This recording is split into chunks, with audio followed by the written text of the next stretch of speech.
Hi everybody, welcome to the South Guy Paranormal channel. It's me Adam, back with you for the Monday vlog on a Tuesday. Yeah, I don't think I need to explain anymore. I think we know what goes on. So what's been going on? Well, finally the weather's turned. We appear to have some dry weather and some sun, which is great. And I think the cough that I've had on and off since January has finally subsided. So fingers crossed I can now get out and do a bit of filming, because at the moment the content I've got available on my computer is woefully low. I've just about got through the last couple of months, thankfully, because I had stuff all ready to go, and with the benefits of being able to do the Ghost Hunter Tour stuff as well, and the one with Fright Nights, which we'd booked up last year, I've already talked about, which you know. I just had enough material to get through, but now it's really I've not got a lot on my computer at all. So yeah, you might get some random bits over the next few weeks whilst I try and catch up again. As I say, now the weather's turned, I've got the opportunity to do so. You might see some new people, might see some just me, and some people you already know. So yeah, it's good. Hopefully we'll get a bit of a mix up with people involved as well. So yeah, it's all going to be good.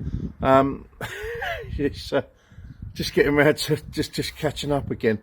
There is going to be some random content. I'm finally going to get out this week and record something I've been wanting to do since December. Unfortunately, either weather or my own colds defeated me, and the fact it's been cloudy at night, it's only going to give you a little hint of what I'm doing, has kind of ruined what I wanted to do. But hopefully this week, just over some clear skies, I'm hoping this week is literally my last window opportunity to do what I've got in mind before spring kicks in and things start, and the plantation starts growing, so to speak. So yeah, this week has got my last port of call ready to do what I've got planned. As I say, all will be revealed in due course, but yeah, that's where we are at the minute. Yeah, other news, there's not much to go on the fleet news. The Triumph at the moment, it's still in the workshop. Obviously, we've still got a few weeks before the cam chain turns up, so that's still very much where it is. The Saab's been okay.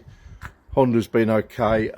What I hope to do in a minute is get the red one out and start making some small inroads into getting that sorted out as well, because the next job I need to do is brakes. So I want to get the car out, just make a little, have a little walk around, a little assessment, and maybe I'll do a bit of fleet news next week. So I think that's what I was going to do this week, and I completely forgot, because everything's just gone out the window at the moment. I've got a lot of stuff going on in my private life. It's nothing bad, it's quite the opposite. It's just a bit chaotic at the moment. So hopefully when I know more about what's going on, I'll sort of keep you informed as well. But as I say, oh, excuse me, it is all pretty good news. And yeah, also this weekend's Easter, as you know, so I hope you're all going to go out and enjoy it and eat chocolate to your heart's content. I'm going to try not to, maybe I'll see how it goes. And those of you in the biking fraternity will know that this Easter Monday would be the Southend Shakedown. However, if you follow my other videos and our Facebook page as well, you'll know that the Shakedown is not on this year as an official event. Basically because what happened after last year, although it was, I'm pretty sure I said at the time that although the event was publicly pretty well received, we had issues behind the scenes.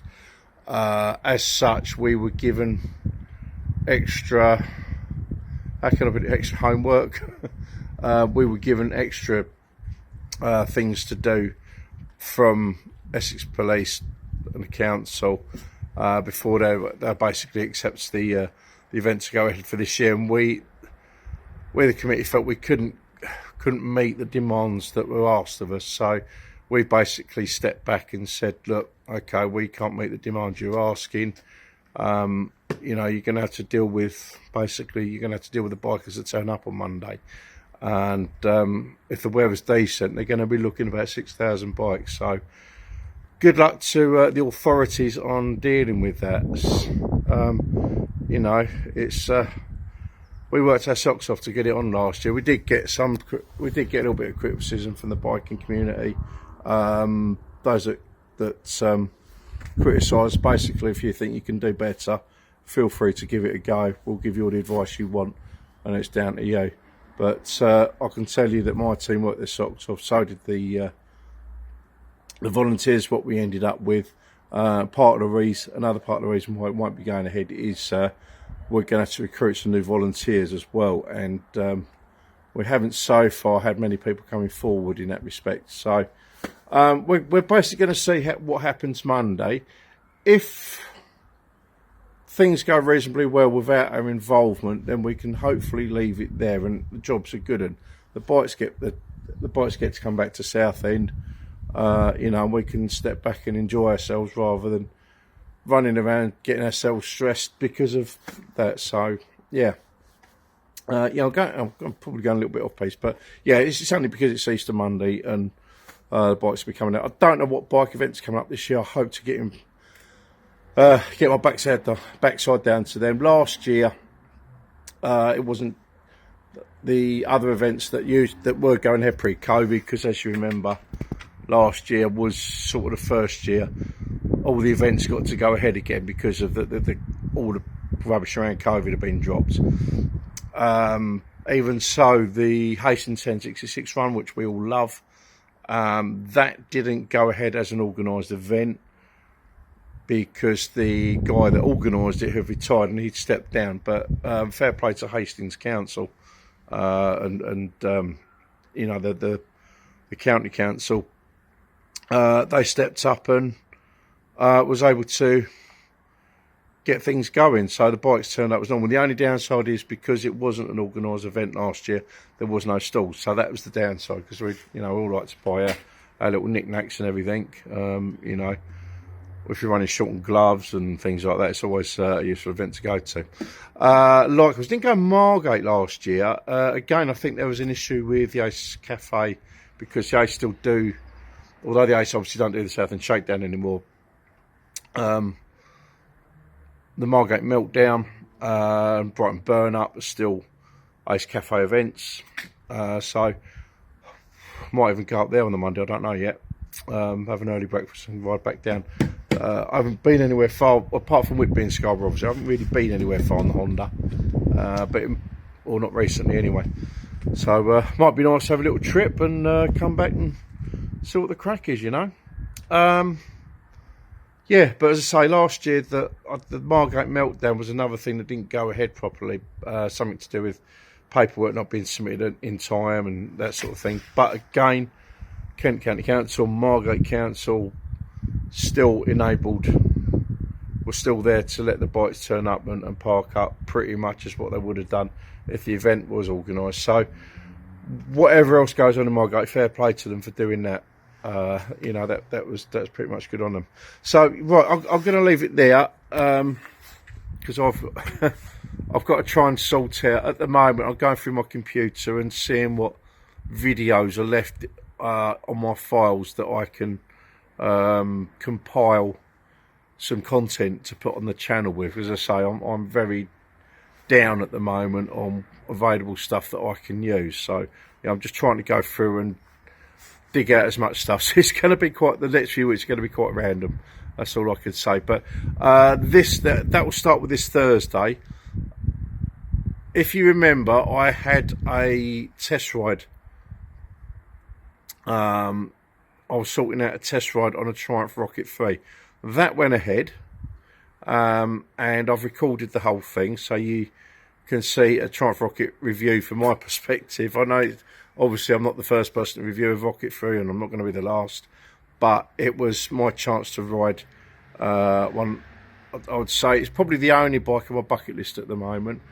If any others do come to mind, then obviously I'll let you know, but the Rocket 3 has always been on that list of bikes I have to ride before, you know, or the bike I have to ride, you know, if and when I pop my clogs. And I've done it, and you're going to see the end products on Thursday. So I say the content this week is a little bit different, and you'll the one thing hopefully I've tried to do different from other reviews is put the bike's performance or how powerful it is in respect of a car, or put it in relation to what sort of cars it marries up to, for those of you who don't ride, to give you some sort of perspective on what these things are capable of, or what they can do.